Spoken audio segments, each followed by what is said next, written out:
স্টেথোস্কোপের গাটা ঠান্ডা,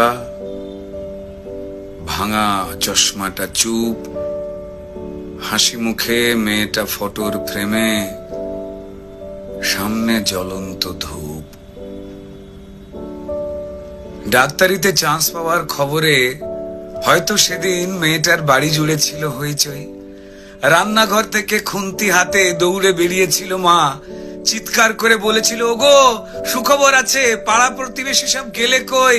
ওগো মেজ বৌদি শুনছো, মেয়ে তো ডাক্তারিতে চান্স পেল। এই রুনুর মা, আরে বাবা আমার মেয়ের খবর তোমাদের কি কানে গেল? মেয়ে আমার আরজি করে ডাক্তার হতে চললো। জানো বৌদি, মনে হয় গত জন্মের পুণ্য হয়তো এবার সত্যি হয়ে ফলল।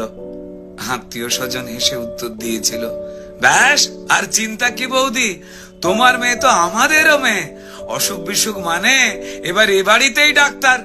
মা বলেছিল, আরে কি যে সব বলো বৌদি, এসব না তোমাদের বাড়াবাড়ির আবদার। শোনো বৌদি, আমার মেয়ে না দেশের সব খবর জানে। কত গরিব মানুষ চিকিৎসা পায় না, আরে বাবা তাদেরই তো বাঁচাতে হবে প্রাণে। ঠাম্মা পাশের ঘর থেকে বেরিয়ে বলেছিল, হ্যাঁ তোরা আমায় কি একটু কথা বলতে দিবিনি?